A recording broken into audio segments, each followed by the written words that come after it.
Welcome to our channel. Before we get started, please consider liking and subscribing so we can bring more stories like this to you.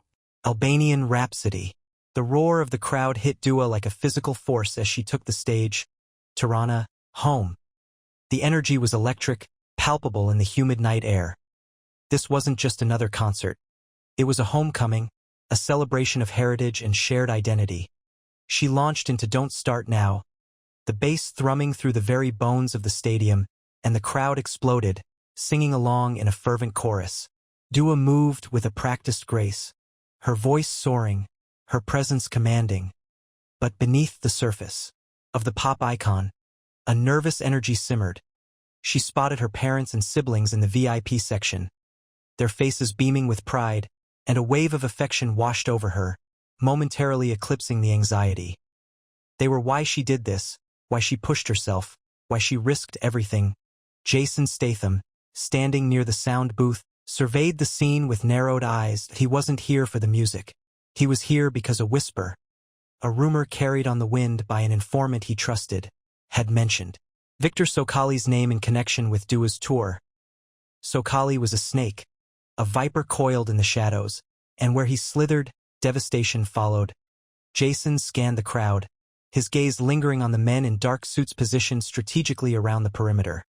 They weren't enjoying the show. Their eyes darted, their hands never straying far from their jackets. Sokali's scent was unmistakable. Backstage, the controlled chaos of a large-scale concert buzzed. Dua, flushed and breathless after the first few songs, paused to catch her breath at a young woman. A vision in a shimmering dress, pushed past security, her eyes wide and pleading. Dua, please, I just need a moment. I've followed you everywhere, she cried, her voice cracking with emotion. Dua, ever the empath, softened. It's okay, she said to the burly security guard hovering nearby. Let her through. The woman rushed forward, grabbing Dua's hand. I'm your biggest fan, she gushed, her grip surprisingly strong. I even got a tattoo of your signature. She thrust her arm forward, revealing a crudely inked scrawl. Can you just sign it? Make it official? Dua hesitated. Something felt off. The woman's eyes were too intense, her smile too fixed. But the crowd outside was chanting her name, and she didn't want to disappoint. She took the offered marker. Of course, she said, signing her name quickly as she handed back the marker. The woman leaned in close, whispering in Albanian. He's watching you. Don't trust anyone. Then, before Dua could react, she melted back into the crowd. Dua stood frozen, the woman's words echoing in her head. Who was watching her? And who shouldn't she trust? Jason, observing from across the room, saw the exchange. He didn't understand the Albanian words, but he saw the fear flicker in Dua's eyes. He moved closer, his senses on high alert. Meanwhile, Victor Sokali watched the concert from a private box overlooking the stage.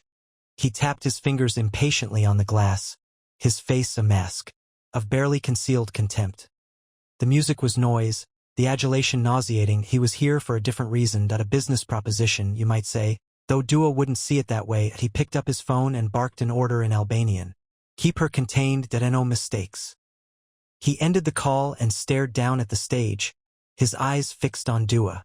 Soon, he muttered, you will understand who holds the real power. Backstage, Dua tried to shake off the unsettling encounter. She dismissed it as the ramblings of an overzealous fan. But the seed of doubt had been planted. She glanced around, searching for a familiar face, but all she saw were strangers. She needed to talk to her parents, to feel the reassurance of their presence as she turned to leave. She saw Jason Statham standing in her path, his expression unreadable. Miss Lipa, he said, his voice low and gravelly. We need to talk. Dua bristled. She was used to being approached, but there was something different about this man, something dangerous and intense. I'm a little busy, she said, trying to brush past him. Jason didn't budge. It's about your safety, he said, his eyes boring into hers. And it can't wait. He paused, then added, trust me, Miss Lipa. Your life may depend on it. Midnight pursuit. Dua took a deep breath as she stepped out of the Hotel Tirana International. The Albanian air, thick with the scent of roasting lamb and exhaust fumes, felt different tonight, charged with an undercurrent she couldn't quite place. The small knot of fans gathered near the entrance erupted in cheers, and she forced a smile, waving as she made her way to the waiting black Mercedes. Tonight, she was just tired. "Good show, Dua." Murat, her driver, said as he opened the door. "Thanks, Murat.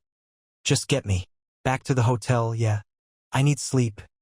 She barely had time to settle into the plush leather seat before the world exploded. A van, dark and unmarked, screeched to a halt in front of them. Blocking their path, two figures in black ski masks leaped out, weapons glinting under the streetlights. "Lock the doors," Murat yelled, slamming his foot on the accelerator. The Mercedes lurched backward, tires squealing in protest. Dua screamed, clutching the door handle. This wasn't just overzealous fans. This was something else entirely. The van roared in pursuit, its headlights blinding. Murat swerved wildly through the narrow streets of Tirana, dodging scooters and honking taxis. Dua could hear the shouts of the men behind them, guttural Albanian phrases she didn't understand, but whose intent was chillingly clear. Suddenly, a dark shape materialized beside them on a motorcycle, ridden by a figure clad in black leather, weaved expertly through the chaos. Jason. He pulled alongside the Mercedes, his face grim. "They're trying to box you in, Murat. Take the next left," he yelled, his voice barely audible over the roar of engines and the screams of the crowd. Murat, panicking but trusting Jason, wrenched the wheel. The Mercedes screeched around the corner, narrowly avoiding a collision with a parked Lada. The van, unable to make the tight turn, slammed into the Lada, sending sparks flying. Dua gasped, her heart pounding against her ribs. This couldn't be happening. This wasn't her life, but the respite was brief. The van, battered but still functional, reversed and resumed the chase. Jason, meanwhile, was a blur of motion. He kicked out, sending one of the pursuing motorcyclists swerving into a cafe awning. Another rider tried to sideswipe him, but Jason was too quick that he grabbed the rider's arm, twisted it sharply, and sent him sprawling onto the cobblestones. The Mercedes careened through the city. A desperate ballet of near misses and screeching tires.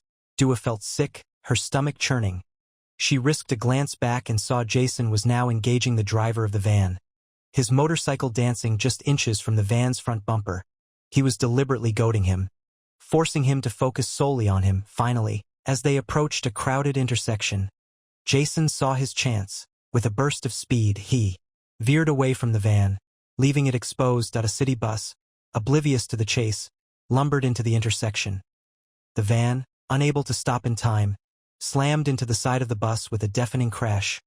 The Mercedes, with Murat still white-knuckled at the wheel, sped away, leaving the wreckage and the chaos behind. Jason followed, staying close until they reached the relative safety of a more populated area. Murat finally pulled over, his hands shaking. What was that?" he stammered, his voice barely a whisper. Dua, still trembling, could only stare at Jason as he pulled up beside them. He cut the engine and removed his helmet, his face etched with concern. "Are you all right, Dua?" he asked, his voice rough with adrenaline. She shook her head, unable to speak. The events of the past few minutes replayed in her mind, a horrifying loop of violence and fear. Who were they?" She finally managed to whisper. Jason's gaze hardened. "I don't know for sure, but I have a feeling this wasn't just some random attack." He looked at Dua, his eyes filled with a dark premonition. "I tried to warn you about Sokali." Dua's breath hitched. Sokali. The name echoed in her mind, a chilling reminder of her father's warning. Had she been so naive? Was she putting her entire tour, her entire life, in danger? She looked at Jason, at his hard features, his unwavering gaze. He had saved her life twice. "What do we do now?" she asked, her voice small. The confident pop star was gone, replaced by a frightened woman who suddenly realized she was caught in something far bigger and more dangerous than she could have ever imagined. Threats and shadows. Dua traced the rim of her wine glass, the ruby liquid swirling like the unease churning in her gut. The afterglow of the Vienna concert still clung to her, the roar of the crowd a phantom echo in the quiet hotel suite. Yet, the vibrant energy couldn't penetrate the chilling fear that had been creeping into her life. "It started small," she said, her voice barely a whisper. "Weird comments on social media.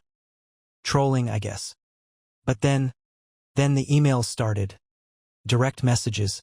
Photos." Jason leaned forward, his gaze sharp.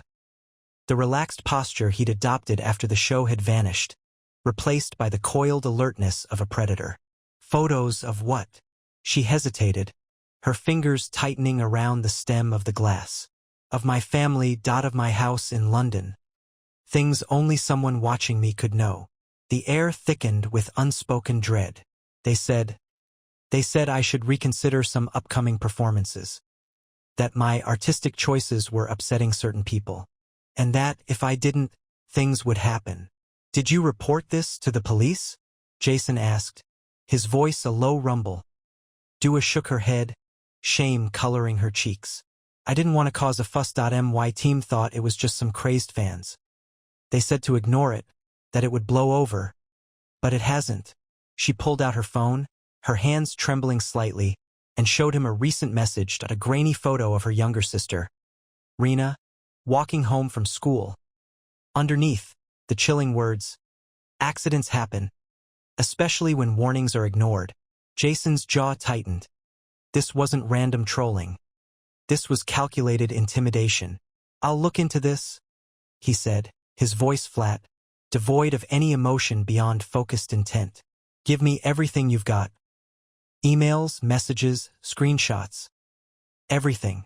He spent the next few hours hunched over his laptop, the glow of the screen illuminating the hard lines of his face. He wasn't a cop, but he knew people who knew people. He fed the limited information Dua had provided, the usernames, IP addresses, snippets of text into a network of contacts he'd cultivated over years spent navigating the murky underbelly of Europe. The results trickled in, fragmented at first, then coalescing into a disturbing picture. The IP addresses were routed through untraceable servers, but the language used in the messages, the specific threats, they echoed a pattern he recognized. A pattern linked to Victor Sokali. He found a connection, subtle but undeniable, between the anonymous accounts and a shell corporation Sokali used to funnel money. The corporation was flagged in several investigations related to human trafficking, specifically targeting young women from Eastern Europe. The pieces of the puzzle slammed together with sickening force. This wasn't about artistic differences or disgruntled fans. This was about control, about power, about exploiting vulnerability. He found Dua staring out the window, the city lights blurring in her eyes. He knew he had to tell her, but he hesitated. How could he explain the scale of the danger she was in without terrifying her?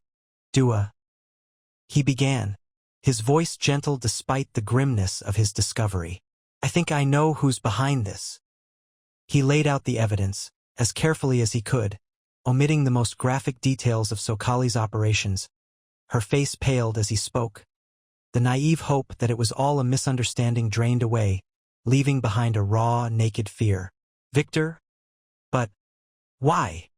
He wants something from you. Or he wants to scare you into doing something for him." Jason's eyes hardened. "This isn't just about threats, Dua.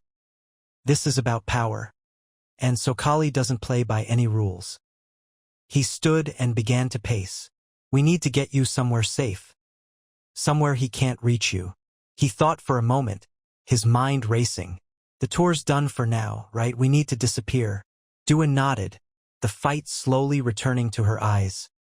"Where do we go?" Jason stared out at the Vienna skyline. "Somewhere he won't expect." He turned back to her, his expression resolute. "Somewhere off the grid."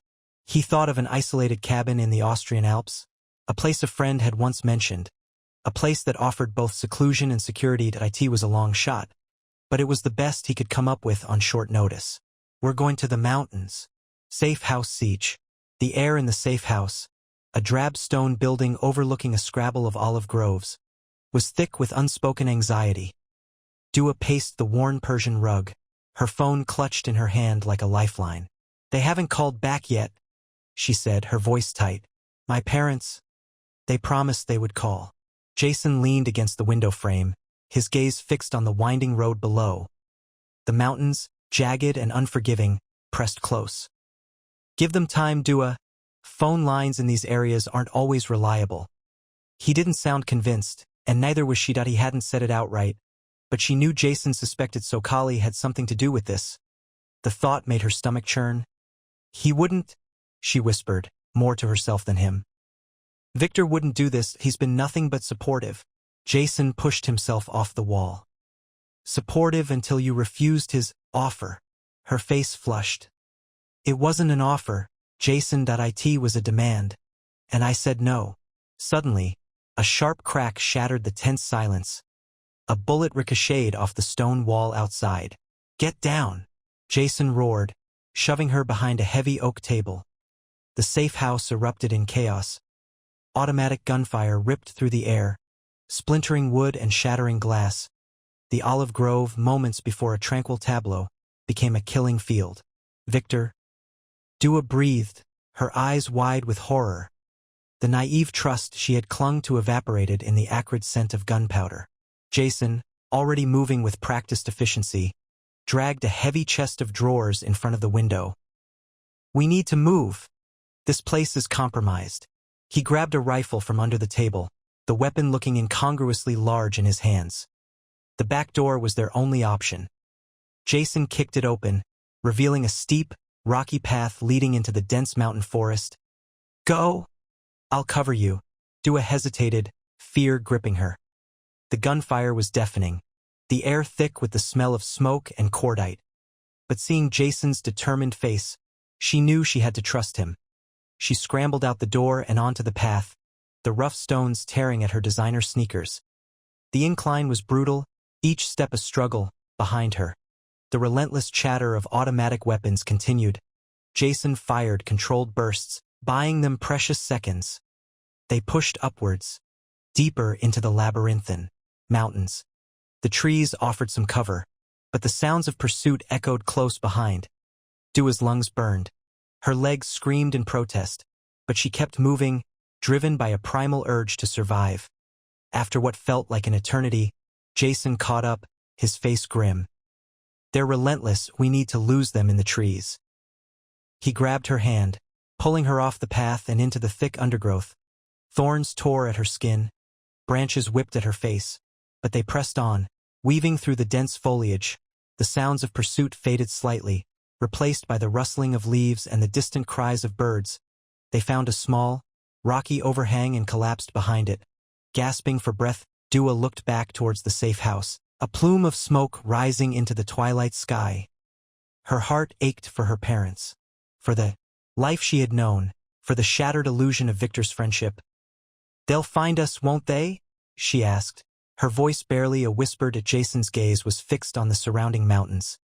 Not if we're smarter, not if we're tougher. He met her eyes, his expression unyielding. Welcome to the Albanian mountains, Dua. This is where you learn to survive. Mountain allies. The frigid air clawed at Dua through her inadequate jacket.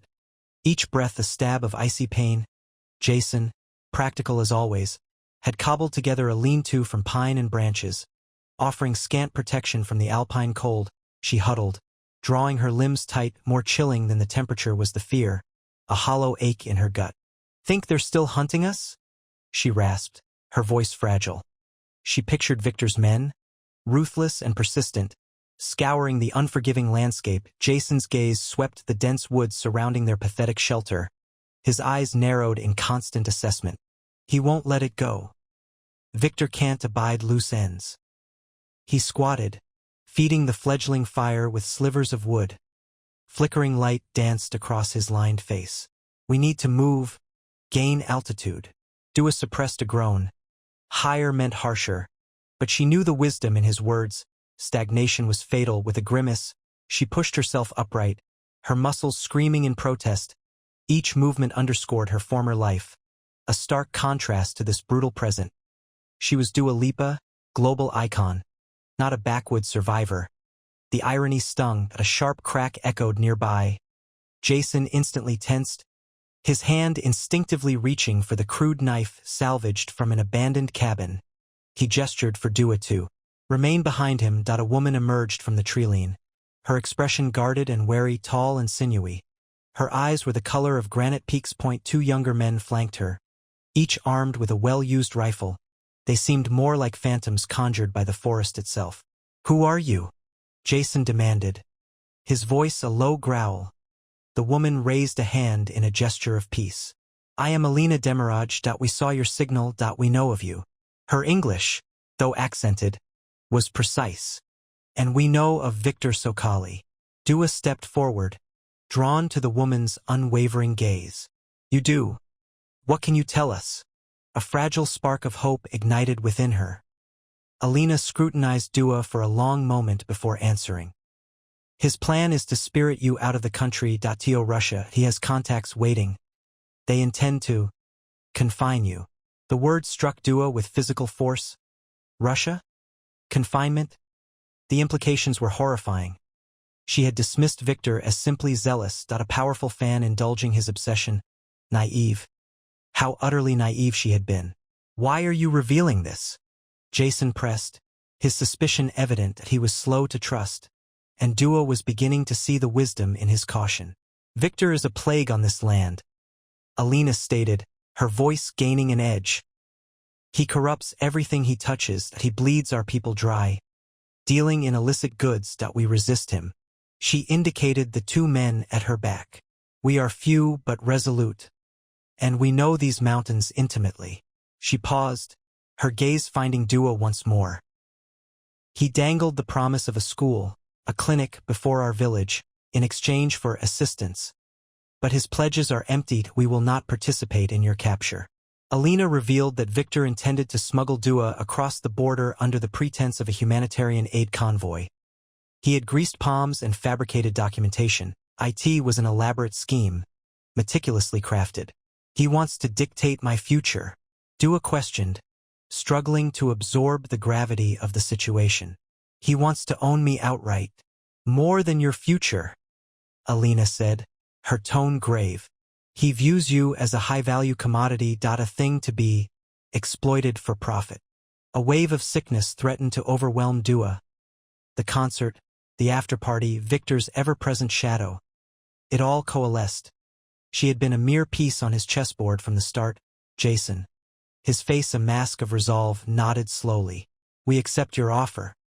But we require a strategy. We can't simply remain hidden in these peaks indefinitely."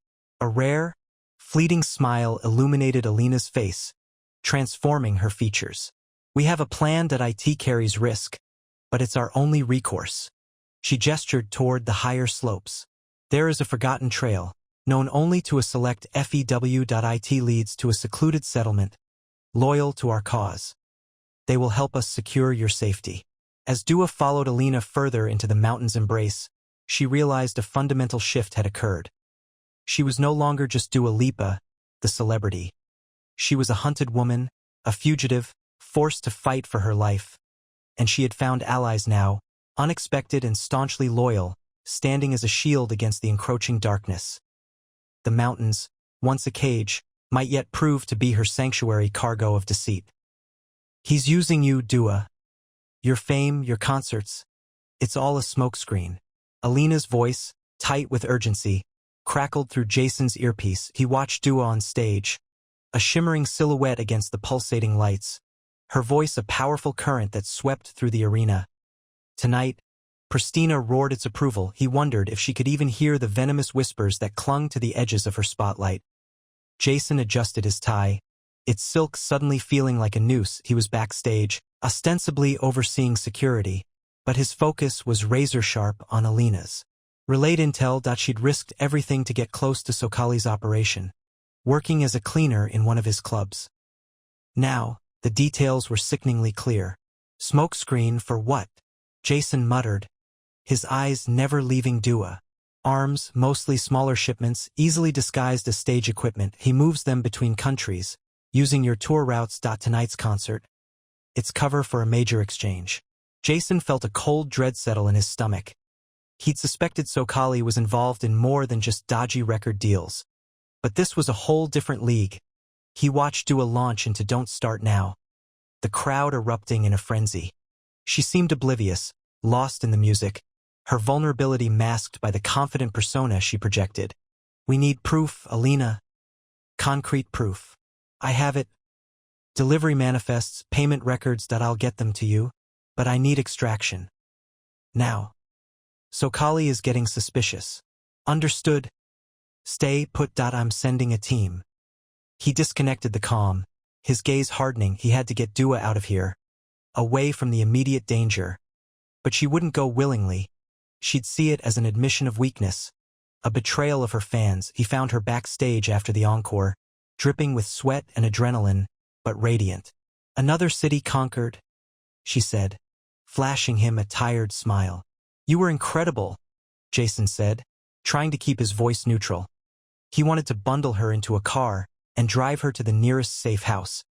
But he knew that would only make things worse. "Thanks, Jace." She reached for a water bottle, her hand trembling slightly. The relentless pressure of fame, the constant scrutiny. He knew it took its toll, even on someone as seemingly invincible as Dua. "We need to talk," he said, steering her towards her dressing room. "Can it wait? I'm exhausted." "No, it can't." He closed the door behind them. "Sokali is using your tour to smuggle weapons." Dua stared at him, her eyes widening. "What? That's insane." "Alina has proof that she's working undercover." Dua scoffed. "Alina? That girl from the market? You trust her over Victor?" "I trust my instincts, Dua. And all the evidence points to Sokali." She paced the small room, her energy shifting from exhilaration to agitated disbelief. "This can't be true that he's been so good to me, opened so many doors." "He opened them for his own gain." Jason's voice was firm but gentle. "We need to get you out of here. We need to go dark." "No!" She spun around, her eyes blazing. "I'm not running. I have a responsibility to my fans. And to my family. If what you're saying is true, I'm not going to let him use me like some puppet." Jason sighed. He'd expected this.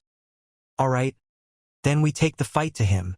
He outlined his plan, a risky gambit that involved infiltrating Sokali's mountain hideout, the supposed location of the arms exchange. "It's suicide," Dua said, but her voice lacked conviction. "It's the only way to clear your name and stop him for good." He looked at her, his eyes unwavering. "But it's your call. I'm just here to protect you." Dua stared out the window at the cheering crowd, their faces blurred in the distance. They were counting on her. Her family was counting on her, and somewhere out there, Alina was risking her life for the truth. She turned back to Jason, her jaw set. "Let's do it." "But I'm going with you." Her voice was barely a whisper, but it resonated with a steel determination that Jason knew all too well. This wasn't just about her career anymore. It was about justice. And Dua Lipa wasn't one to back down from a fight. Storming the fortress. Rain lashed against Jason's face, each drop feeling like a tiny, icy fist. The wind howled a mournful dirge, tearing at his waterproof gear as he scaled the slick, granite cliff face. Victor Sokali's fortress was a blot on the mountain, a jagged silhouette against the swirling gray. He'd spent 2 days observing, memorizing patrol routes, blind spots, the rhythm of the guards' shift changes. Dua was in there. He could feel it. He reached a narrow ledge, the wind threatening to rip him off his precarious perch. Below, the valley was a maelstrom of churning fog and torrential downpour. Above, the fortress loomed, dark and impenetrable. He pulled out a grappling hook, its metal cold against his gloved hand, and hurled it upwards. It snagged on a crenellation. He tugged, testing the hold, then began his ascent. His muscles screaming in protest against the wind and the weight of his soaked clothing. He reached the wall, pulling himself over with a grunt. He was in. The courtyard was deserted, the guards having sought shelter inside. Good fewer witnesses. He moved like a shadow, hugging the walls, his senses on high alert. The fortress reeked of damp stone, stale tobacco, and something else. A metallic tang that made his stomach clench. He found a service entrance, a heavy oak door slightly ajar. He eased it open, revealing a dimly lit corridor. He could hear voices, muffled by thick walls. He crept forward, his hand resting on the grip of the silenced pistol tucked into his waistband. But he didn't want to use it. too loud that he needed to be swift, silent. The corridor opened into a large chamber. Around a long wooden table, for men were playing cards, oblivious to the storm raging outside. Victor wasn't among them. Jason moved, a blur of controlled aggression. The first guard didn't even have time to react before Jason's forearm slammed into his throat. Cutting off his windpipe, he crumpled to the floor. The other three scrambled to their feet, hands reaching for weapons. The fight was brutal, efficient. Jason used the room to his advantage, smashing faces into stone pillars, using chairs as projectiles. One man managed to draw a knife, but Jason disarmed him with a swift kick to the wrist, followed by a headbutt that sent him sprawling. The last guard put up more of a fight. A hulking brute with tattoos snaking up his arms, he swung a heavy fist, but Jason ducked under it, delivering a series of rapid punches to the man's kidneys. The guard doubled over, gasping for air. Jason finished it with a swift uppercut to the jaw. He moved on.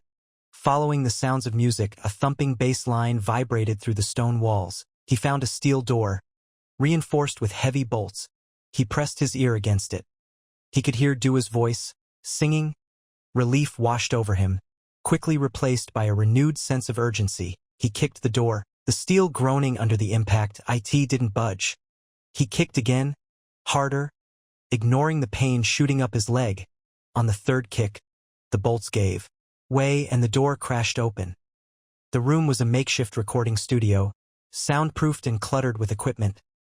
Dua stood behind a microphone, her eyes wide with surprise. In the corner, a man with slicked-back hair and a sneering expression was fiddling with a mixing console. He turned, his eyes widening in alarm. "Jason!" Dua gasped, stepping back from the microphone. "Dua, are you all right?" He scanned the room, searching for other threats. "I'm fine, but..." Suddenly, the man at the console lunged towards a bank of switches. Jason reacted instinctively, diving across the room and tackling him to the ground. "He's trying to call for backup." Dua, seeing the urgency in Jason's eyes, sprang into action. Thinking fast, she grabbed a nearby microphone stand and slammed it down on the console, sending sparks flying and cutting off the power. The music stopped abruptly, replaced by an eerie silence. "Good thinking," Jason said, pinning the man to the floor. "Now, tell me where Victor is." "Showdown in the Highlands." Jason watched Dua, her forced smile brittle as she posed for another photo with the local dignitaries. The celebratory feast felt like a macabre pantomime. He couldn't shake the feeling that Victor Sokali was orchestrating this entire spectacle. A gilded cage built around Dua. He had to get her away, warn her, but the ever-present guards were like shadows, anticipating his every move. He subtly signaled her to move closer as she took a sip of her wine, her guards closing in as she did so. "Dua, listen to me," he murmured, his voice barely audible above the folk music. "I don't trust Sokali. I think he's involved in something dangerous." Her eyes widened almost imperceptibly, a flicker of fear replacing the practiced composure. Before she could respond, a booming voice cut through the air. "Jason Statham, I've been expecting you."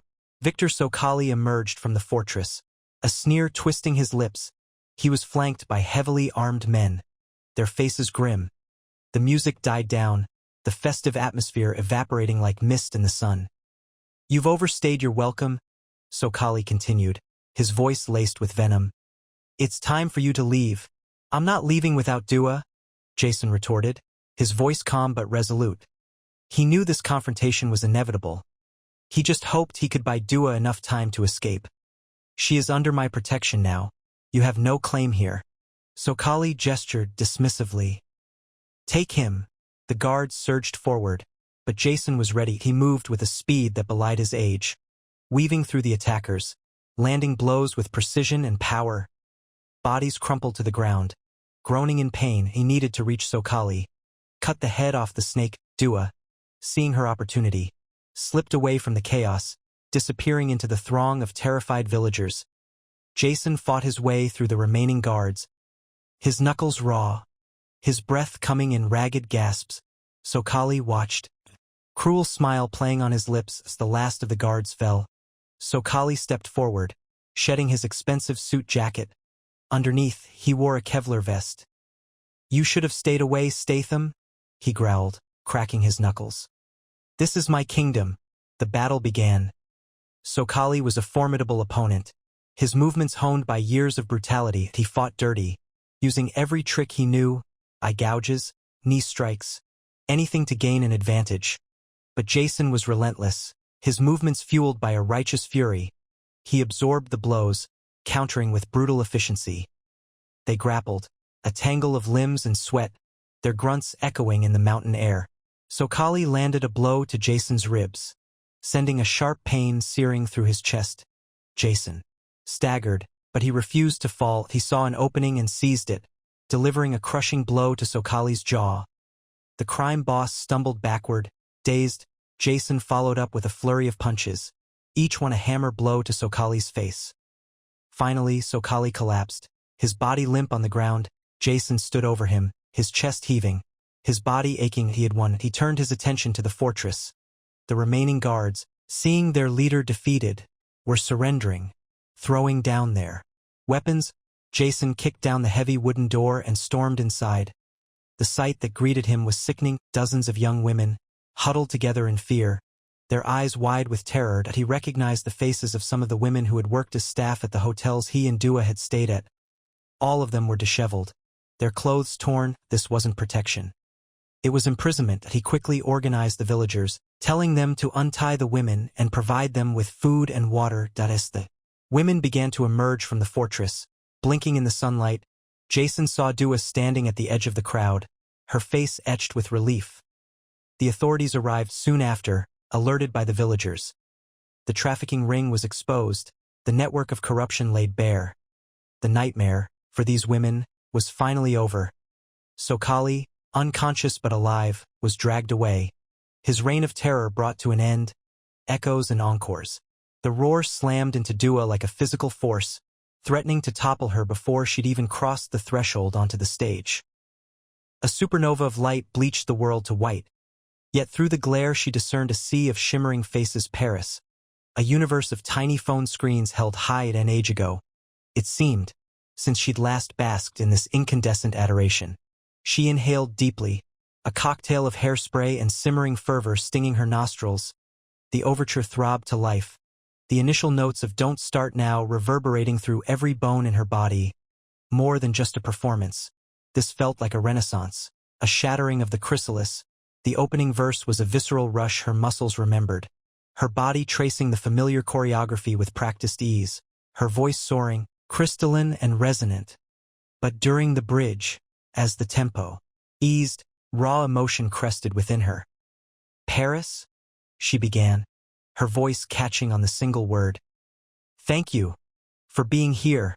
For your patience. For everything." A knot tightened in her throat, stubbornly resisting her attempt to swallow it down. "Weeks ago, I doubted I'd ever stand here again. I experienced something transformative." The cheers subsided, replaced by a palpable stillness, a collective intake of breath. She felt their gaze, heavy with empathy and concern. This was unscripted, unrehearsed, at a deviation from the program, but it needed articulation. "There are predators out there," she continued, her voice gaining strength with each syllable, "who exploit vulnerability, who pilfer lives and shatter futures. I was fortunate. Immeasurably so. I was rescued." She hesitated, searching for precision. "I want to dedicate this next song to those who risked all to bring me home, to my family, my team, and to the anonymous champions who combat human trafficking daily." The razor-edged chords of Idgaf sliced through the silence, but this time, the track resonated with a different weight. It wasn't mere entertainment. It was a declaration of war, an anthem of resilience. She funneled every drop of her rage, her fear, and her profound gratitude into the performance, her voice a defiant clarion call. Backstage, post-encore, the atmosphere vibrated with elation. Her entourage enveloped her in congratulations and celebratory pats. Her parents embraced her, their relief palpable. She offered a smile, but her eyes continually scanned the periphery.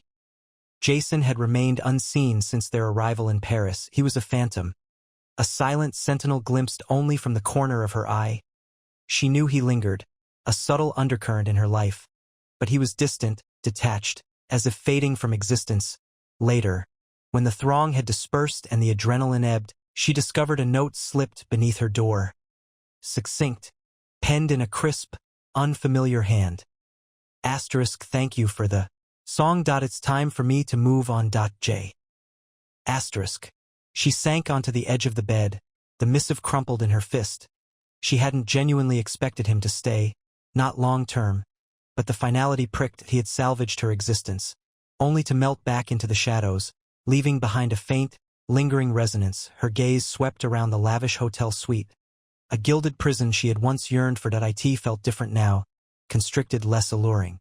She had witnessed the darkness festering beneath the veneer of glamour, the harsh truths her fame couldn't deflect. The naive girl who had disembarked that plane in Albania was gone, replaced by someone scarred, yet steeled. She pictured Victor, festering within prison walls, his empire collapsing to dust. She thought of the countless girls less fortunate, trapped in perpetual twilight. She possessed a platform, a megaphone, and she intended to wield it. She rose, a resolute glint hardening her eyes. The tour rolled on, city after city dissolving into a swirling kaleidoscope of sound and light. But her performances now pulsed with profound purpose. She spoke tirelessly about human trafficking, harnessing her influence to amplify awareness and bolster organizations dedicated to eradicating the scourge. IDGAF became a fixture at every show, a testament to her ordeal and her survival. Jason was absent, yet his influence lingered. He had exposed her to the world's brutality, but also to her own fortitude. He had gifted her a second lease on life, an opportunity to amplify change. And she wouldn't squander it. She would sing with greater intensity, fight with fiercer resolve, and forever remember the echoes of his quiet heroism. The world remained dangerous, but she was prepared to confront it, fortified by her music and a newfound grasp of her own agency.